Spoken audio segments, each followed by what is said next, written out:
Hello friends, welcome to my channel. Let us start reading. Standard 7, Unit 1, Supplementary, on Monday morning. Adapted from The Adventures of Tom Sawyer by Mark Twain. Monday morning found Tom Sawyer miserable. Monday morning always found him so because it began another week's slow suffering in school. He generally began that day with wishing he had had no holiday in between. It made the going into prison again so much worse. Tom lay thinking. Presently it occurred to him that he wished he was sick. Then he could stay home from school. He examined himself. No sickness was found, and he investigated again.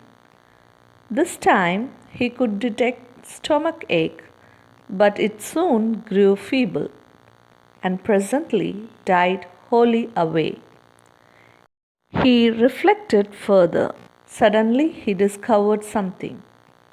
One of his upper front teeth was loose. This was lucky.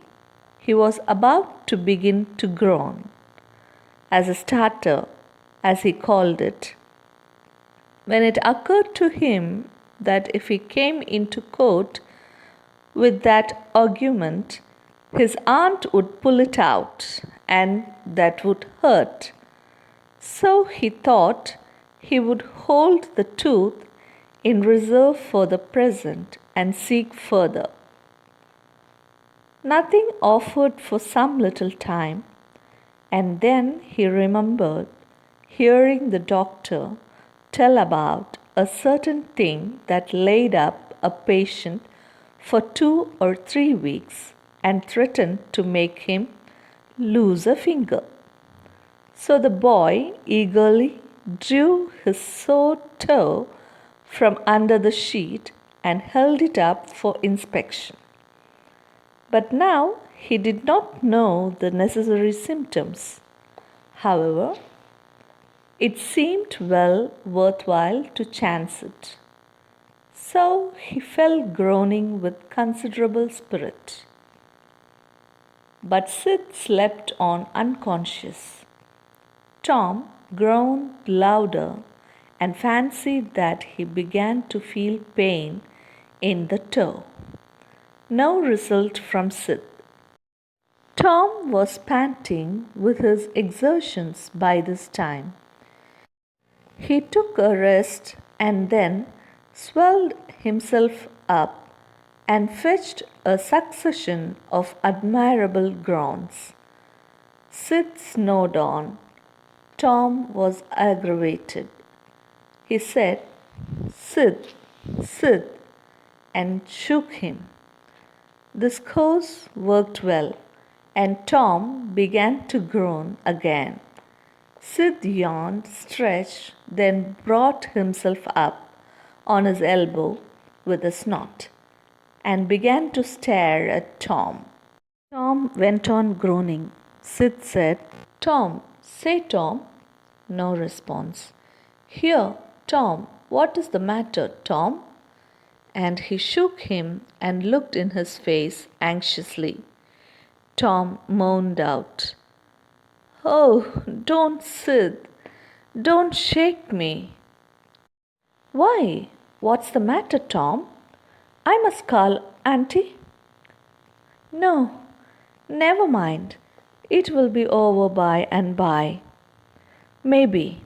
Don't call anybody." "But I must. Don't groan so, Tom. It's awful. How long you been this way?" "Hours. Ouch. Oh, don't stir so, Sid. You'll kill me." "Tom, why didn't you wake me sooner?" "Oh, Tom, don't. It makes my flesh crawl to hear you. What is the matter?" "I forgive you for everything, Sid. Everything you have ever done to me. When I am gone, Oh, Tom, you aren't dying, are you? Don't, Tom. Oh, don't. Maybe. I forgive everybody, Sid. Tell 'em so, Sid. And Sid, you give my window sash and my cat with one eye to that new girl that's come to town and tell her. But Sid had snatched his clothes and gone. Tom was suffering in reality. Now his imagination was working well, and so his groans had gathered quite a genuine tone. Sid flew downstairs and said, "Oh, Aunt Polly, come, Tom's dying." "Dying?" "Yes, don't wait, come quick." "Rubbish! I don't believe it." But she fled upstairs, nevertheless, with Sid and Mary at her heels. And her face grew white too, and her lip trembled. When she reached the bedside, she said, "You, Tom, Tom, what's the matter with you?" "Oh, Auntie, What's the matter with you? What's the matter with you, child?" "Oh, Auntie, my sore toe is dying."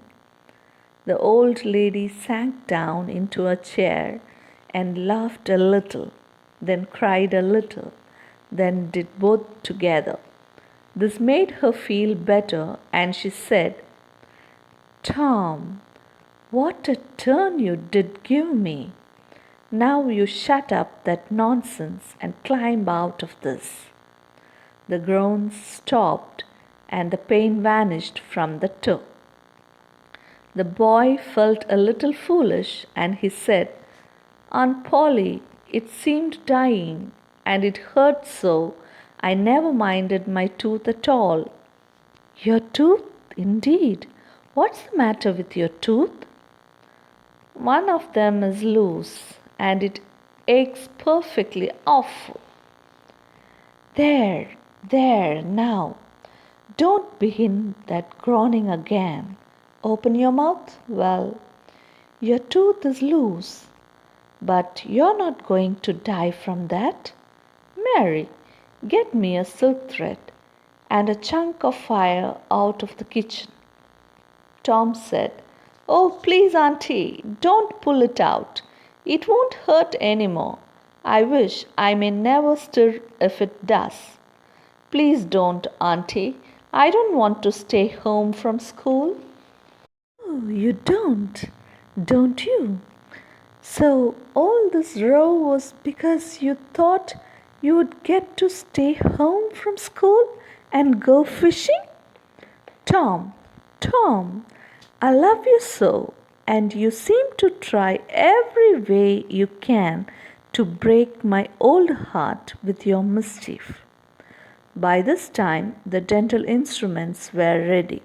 The old lady made one end of the silk thread fast to Tom's tooth with a loop and tied the other to the bedpost. Then she caught hold of the chunk of fire and suddenly pushed it almost into the boy's face. The tooth was hanging loosely by the bedpost now.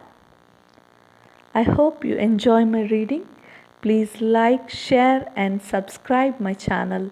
Thank you for watching it.